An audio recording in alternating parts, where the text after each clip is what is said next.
بسم الله الرحمن الرحيم والصلاة والسلام على أشرف المرسلين سيدنا ونبينا محمد وعلى آله وصحبه أجمعين. Après le mois de Ramadan vient le mois du Hajj, ou les mois du Hajj. Comme nous le savons très bien, entre le début du Hajj et la fin du Ramadan, il y a 2 mois et quelques, et il y a des millions de musulmans sur terre qui se préparent pour le grand pèlerinage.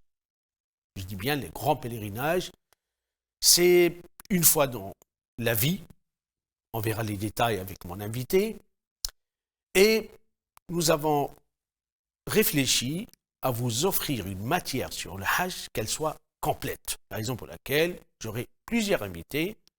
On verra le Hajj sur le plan religieux, bien sûr, puisque c'est un rite, c'est une adoration, c'est un acte adoratif qui répond à des conditions. Sinon, il sera invalide, qu'on ne le souhaite à personne. Et nous verrons aussi avec des médecins qui seront mes invités pour parler du côté médical. Et oui, le Hajj n'est pas une affaire infime, quand même. Voilà, en fait, malgré toutes les dispositions qui ont été mises en place par les autorités saoudiennes, quand même, voilà, il faut qu'on prenne nos précautions. Donc, nous avons réservé un mois entier dans l'émission en air pour le Hajj. La raison pour laquelle j'ai un grand plaisir d'avoir à mes côtés, dans le studio, Imam Abdelal. Salam alaikum. Wa alaykoum salam wa rahmatullahi ta'ala wa barakatuh. Comment ça va? Alhamdulillah, khil karim, barakallahu fik. Alors, le Ramadan, ça a été? C'était magnifique, c'était un moment intense, une fraîcheur de spiritualité que nous avons vécue avec tous nos frères autour de nous, mais aussi à travers les médias, l'interactivité, tout ce qui a pu se faire. Alhamdulillah, c'était magnifique. Avant de passer au Hajj, je ne sais pas, il y a une petite remarque qui a été dite par plusieurs des observateurs, c'est que le jour de l'Eid, on n'en a jamais vu autant de monde en Europe en particulier. Ben écoutez, c'est la preuve d'une ferveur spirituelle, une recrudescence de notre composante musulmane qui cherche à trouver sa voie et à se forger une identité spécifique qui est bien entendu française et aussi de confession musulmane. Et je ne pense pas que ces deux expressions soient incompatibles, au contraire, pour moi, elles sont tout à fait complémentaires et permettent entre autres, d'enrichir à travers cette diversité culturelle et cultuelle notre paysage français.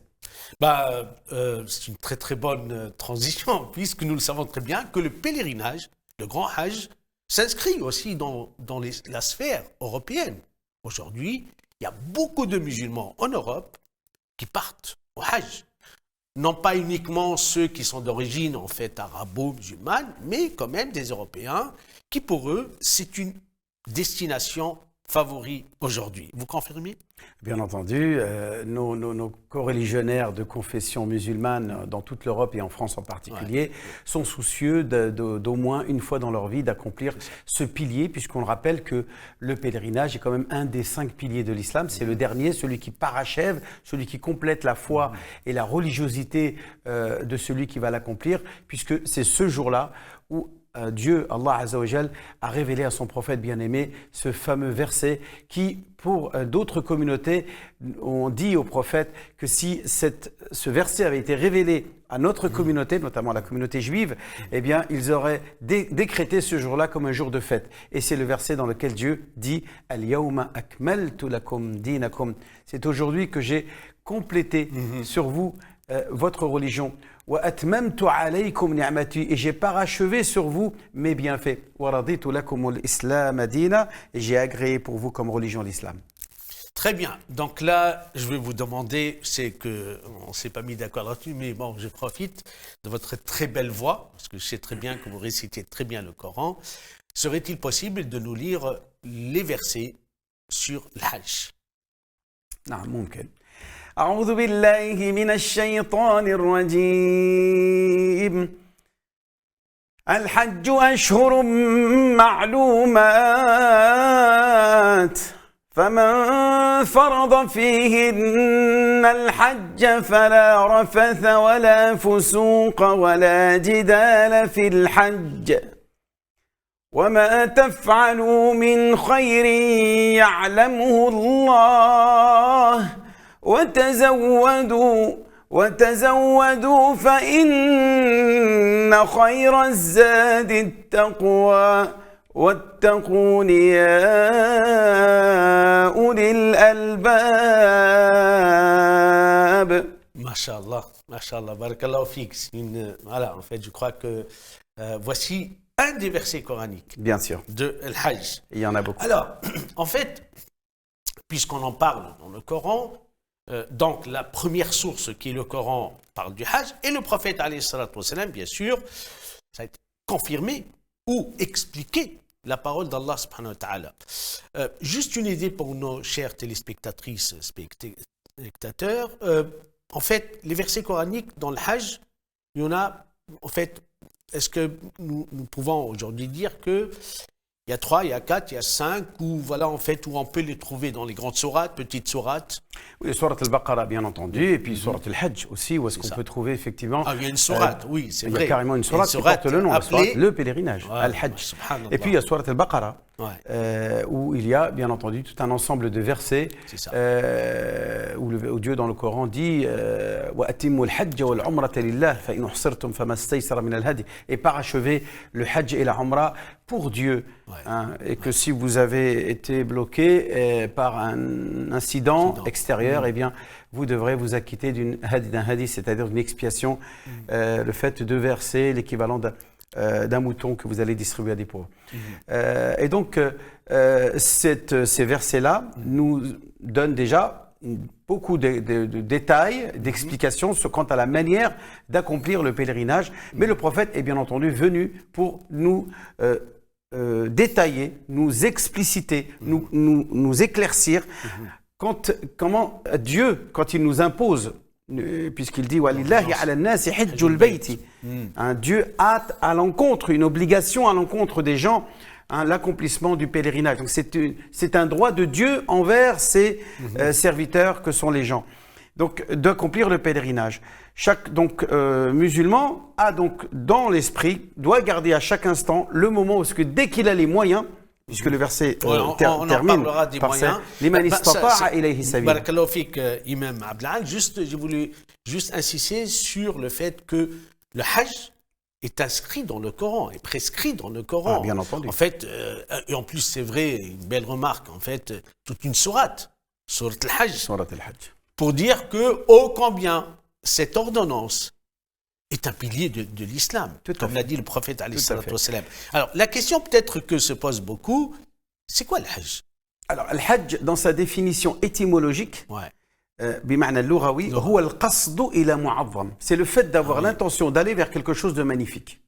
معظم شيء يعني عظيم شيء يعني magnifique, immense et glorieux. Et en l'occurrence, là, on parle d'aller vers les lieux saints de l'islam où se trouve en son cœur la demeure de Dieu, Baytullah al-Haram, la maison sacrée de Dieu. Et donc chaque croyant, bien entendu, en répondant à l'appel de Dieu, il répond bien entendu à cet appel qui a été fait au moment où est-ce qu'elle a été construite, qu'elle a été érigée par notre patriarche, Sayyiduna Ibrahim alayhi salam, avec son fils Ismaïl, puisque le Coran nous dit وَإِذْ يَرْفَعُ إِبْرَاهِيمُ الْقَوَاعِدَ مِنَ الْبَيْتِ وَإِسْمَاعِيلُ رَبَّنَا تَقَبَّلْ مِنَّا, etc. Donc dans ce verset-là, Dieu ordonne à son serviteur et à son khalil, à son ami intime, Sayyidina Ibrahim, d'appeler les gens à venir faire. Puisqu'il lui dit وَأَذِّنْ فِي النَّاسِ بِالْحَجِّ يَأْتُوكَ رِجَالًا. Ils te viendront à pied. رِجَالًا, là, ça veut dire à pied, non pas des hommes. Ça veut pas dire des hommes. Non, رِجَال, يعني ماشيين على رجليهم. يعني à pied. وعلى كل ضامر, et sur toutes les montures. C'est-à-dire, ils viendront à dos de montures, c'est-à-dire des chameaux, des chevaux, etc. Et là, le terme est générique. Parce que là, ça englobe l'avion, ça englobe les voitures, les cars, les bus, etc. وعلى كل ضامر يأتين من كل فج عميق. Ils te viendront de toutes les contrées. Donc, à partir de là... Pardon, Imam Adla, je ne peux pas vous laisser en fait continuer sans profiter de ces détails qui sont très importants. Donc, le fondateur du Hajj, c'est Sayyidina Ibrahim alayhi salam, avec son fils Sayyidina Ismaïl. Et en plus de ça, il y avait un appel. Rappelons-le quand même, un appel dans un milieu, dans un environnement, dans un monde... totalement désertique. C'est quoi cette histoire? Alors, c'est tout ça. C'est vrai qu'Ibrahim s'est étonné, tout comme tu peux t'étonner, et que n'importe qui. Comment ça? Il construit une demeure où il est tout seul, lui et son fils, où il y a quelques habitants, puisque Mecca démarre et commence à trouver quelques habitants qui viennent s'installer du Yémen, notamment la tribu des Jurhum. Ces gens-là constatent et voient Ibrahim construire un sanctuaire, et là, Dieu lui dit « Adhin », appelle les gens à la prière. Donc c'est Ibrahim dit « Ya Rab, comment ça mon Seigneur? Je vais appeler qui va entendre ma voix ?» Et là Dieu lui répond, lui dit « Alayka al-adhan wa alayna al-balagh » À toi de faire ce adhan et à nous d'accomplir cet acte miraculé de faire entendre ta voix dans toutes les contrées du monde. Ils te viendront du monde entier. Et là finalement, tous ces pèlerins qui viennent tous les ans sont la manifestation du miracle divin. Puisque c'est à l'appel de Sayyidina Ibrahim alayhi salam qu'ils viennent tous et toutes à pied en monture pour justement honorer cette demeure de Dieu, pour y accomplir une adoration exclusive, un monothéisme pur consacré à Allah subhanahu wa ta'ala, leur créateur.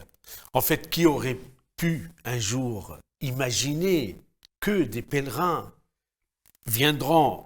Et aujourd'hui, ils partent, d'accord, dans quelques mois quand même, en fait pas dans quelques semaines, à la Mecque pour accomplir ce pilier du Hajj, de partout, du pôle Nord, de l'Asie, d'Amérique, de tous les continents, des 5 continents. Qui aurait d'Australie. Un jour, c'est impressionnant. Tout à fait. Donc il y a quand même un sens miraculeux, en fait. Il y a quelque chose qui dépasse l'esprit humain, qui dépasse complètement, en fait, nos facultés, nos capacités. Donc, de point de vue linguistique, al-hajj, al-qasdou, d'accord. De point de vue conventionnel, d'un point de vue istilahi, effectivement, on appelle ça juridique ou shara'i ou bien religieux.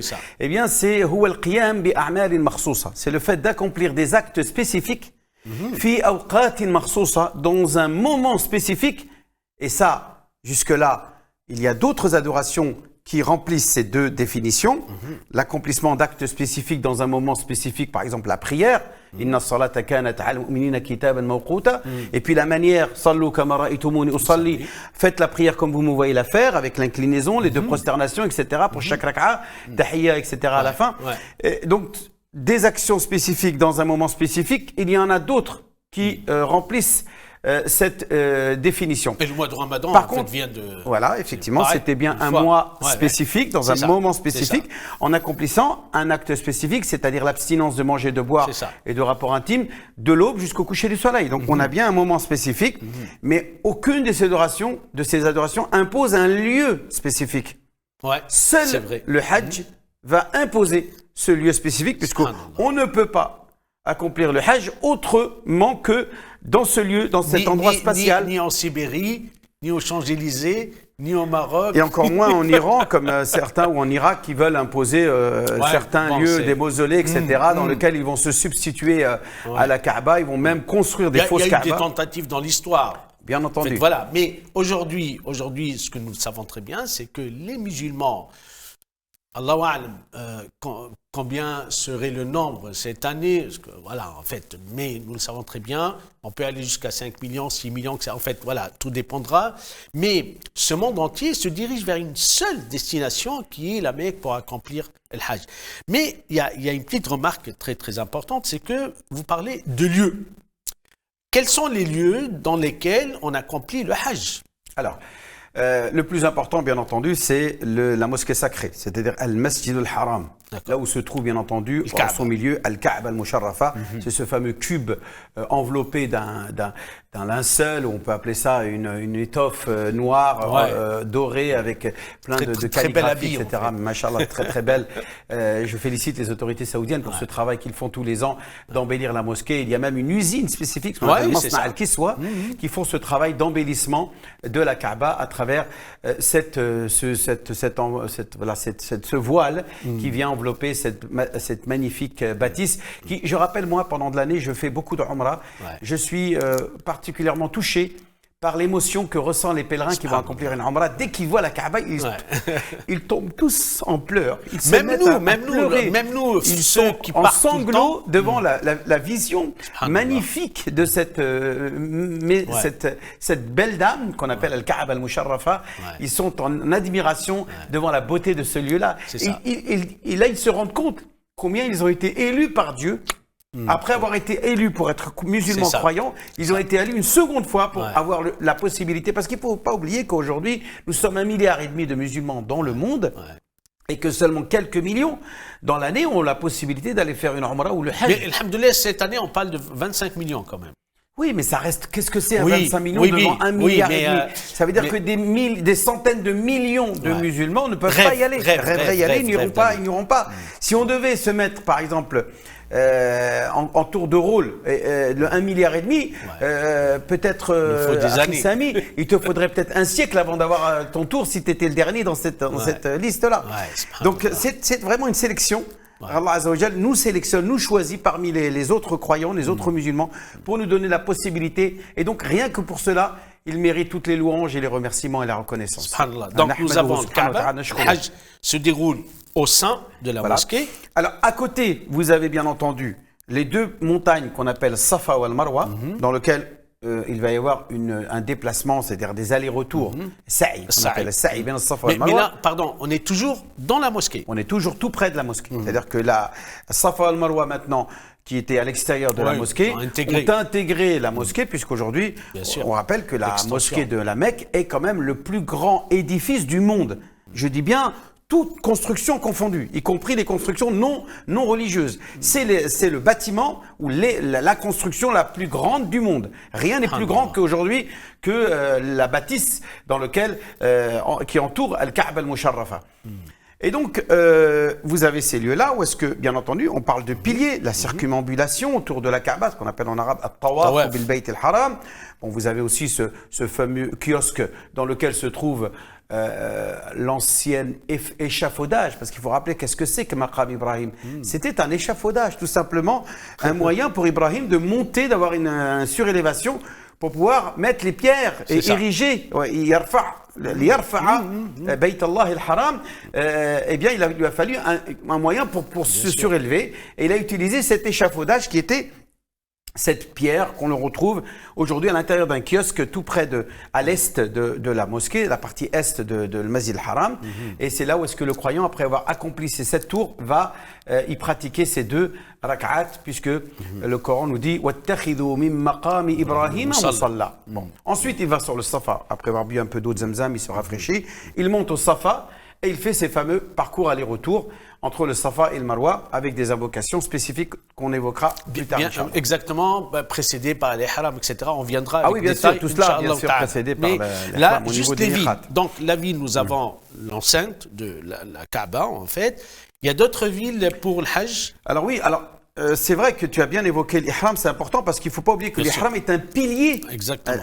L'ihram, an yakuna al-insan muhriman, ça fait partie des étapes, puisque là, à partir d'un miqat, on va être obligé de s'habiller, de se sacraliser et de se dévêtir de tout vêtement cousu. At-takhalli min al-makhit. Ça, c'est pour les hommes uniquement.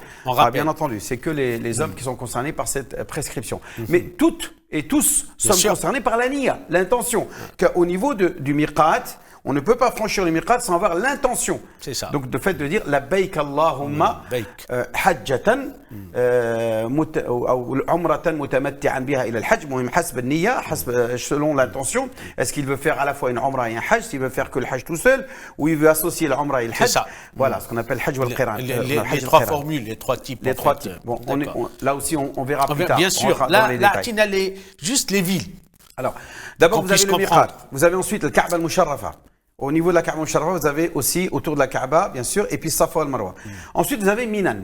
Minan, c'est à environ 7 km à l'est de la Mecque. C'est là où est-ce que la première étape pour irriguer, arroser et puis déposer. C'est-à-dire il y a un endroit dans lequel on est dépositaire de l'amana de Dieu, ce dépôt d'Allah Azza wa Jal, que sont les animaux qui vont faire l'objet d'un sacrifice le jour de l'Aïd. Puisque je rappelle que le pèlerinage est intimement lié au rite du Hajj, au rite de Eid al-Adha. C'est ça. Le Hajj est lié à Eid al-Adha al-Mubarak. Puisque si dans le monde, les musulmans, le jour de l'Eid, vont égorger et faire immoler un animal, respectivement pour chaque famille, eh bien le pèlerin, lui aussi, est invité à immoler un animal le jour de l'Eid ou de le faire, ou de mandater une organisation pour qu'elle le fasse à sa place. C'est le cas notamment en France. Souvent, vous avez des abattoirs mobiles ou pérennes qui s'assurent de l'abattage rituel. Et bien entendu, nous invitons tous nos coreligionnaires à respecter ces règles importantes qui sont des règles sanitaires. Donc, nous avons Mina. Voilà. Mina. Et voilà. après, et puis en fait, là, on n'est pas dans l'ordre, juste les villes. On aimerait bien nommer les villes. Alors, c'est pas des villes, ce sont des stations. C'est ça. Ce sont des stations. Donc, Mina est une station. Bien sûr, il y a des bâtisses, il y a des constructions. Et vous avez bien entendu Arafat, qui est le cœur, le pilier central. Le plus important du pèlerinage, c'est le fait d'être le jour de Arafat dans ce grand plateau, fi hadi al-hadab al-kabira, qu'on appelle Arafat. On dit Jabal Arafat, mais non, c'est pas Jabal, il n'y a pas de montagne là-bas. La seule petite montagne qui est au centre de Arafat, c'est un petit monticule de quelques mètres, une petite colline qui n'est pas très haute, qu'on appelle Jabal al-Rahma, la montagne de la miséricorde. Et le prophète, effectivement, il est monté sur cette montagne pour s'adresser à ses pèlerins. Et la première chose qu'il leur a dit, il leur a dit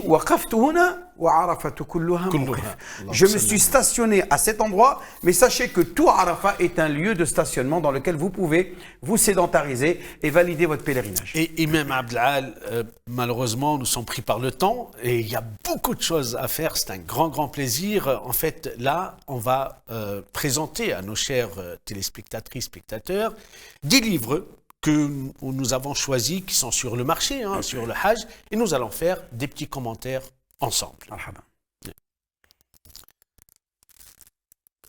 Donc là, nous avons les connaissances nécessaires pour Hajj et Umrah, l'un des livres. En fait, moi, honnêtement, il y a tellement beaucoup de livres, j'ai choisi quelques livres. En fait, aujourd'hui, je crois que, tout d'abord, vous devriez me le confirmer, est-ce que nous avons le droit, en faisant le tawaf, par exemple, au Saï, d'avoir un guide, disons? Bien sûr. Pour les personnes qui...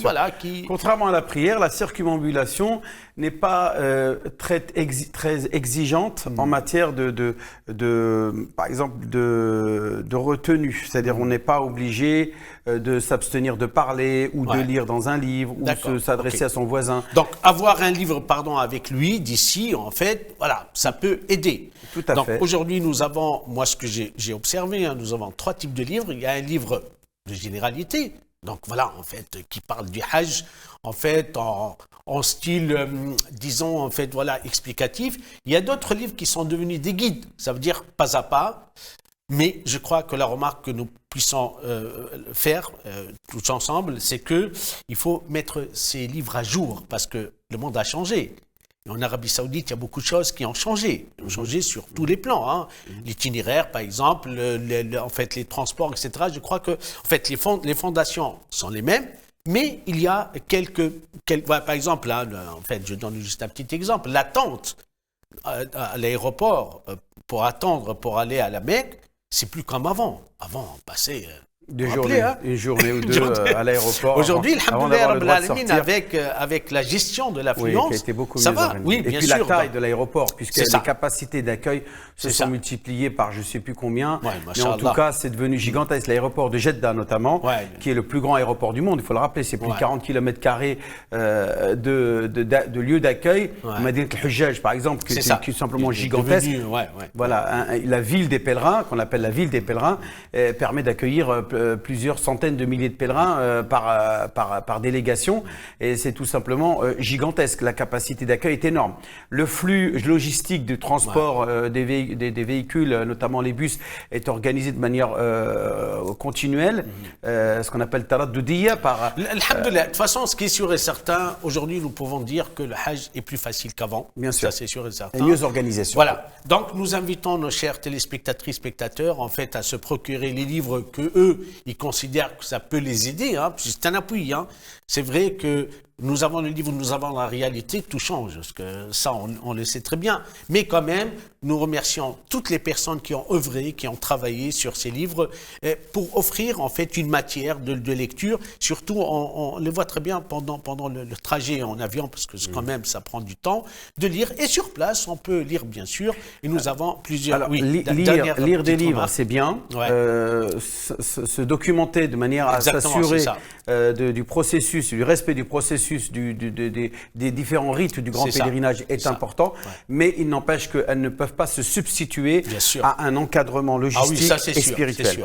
Il faut des agents logistiques qui vous encadrent pour vous assurer que vous alliez au bon endroit, le bon jour et au bon moment, ainsi qu'un encadrement spirituel, c'est-à-dire des animateurs, des mourchidines, diniyin, qui sont capables d'assurer l'encadrement spirituel par les doros, les invocations, les récitations du Coran, les prières collectives, puisque, bien entendu, dans ces différentes étapes, à Minan, à Arafat, mais aussi à Muzdalifa. Et quand on revient aussi de Muzdalifa, ce jour de l'Eid qui est un jour intense, puisque beaucoup de choses sont accomplies le même jour. Vous devez aller jeter les jamarat, la grande jamarat al-Aqaba. Vous devez descendre ensuite à Mecca, pour ceux qui vont faire le tawaf le jour même. Vous faites le tawaf et le sa'i, ben Safa al-Marwa. Mais vous ne pouvez pas rester à Mecca, vous devez revenir à Minan. Donc vous tapez encore une dizaine de kilomètres. De toute façon, c'est pas évident. Donc il faut un encadrement. Bien sûr, non, c'est très très important. Enfin, en fait, je crois que nous avons essayé avec Imam Abdelali, que je remercie infiniment de sa présence, parce que c'est vrai, en fait, nous avons quand même passé un très bon moment pour nous expliquer les généralités du Hajj. En fait, ce que je vous promets, c'est que on va continuer sur le même chemin pour parler, Inch'Allah Ta'ala, en fait, dans l'émission prochaine, surtout les conditions de validité des rites. C'est ce qui concerne pour tous les musulmans. Barakallahu fikum, merci beaucoup. Merci beaucoup, Imam Abdelali. Merci à toi, Rabbi barik fik. Barakallahu fik. Shukran, barakallahu fik. Il t'élève, il a... Rabbi barik fik. Shukran. Shukran, barakallahu fik.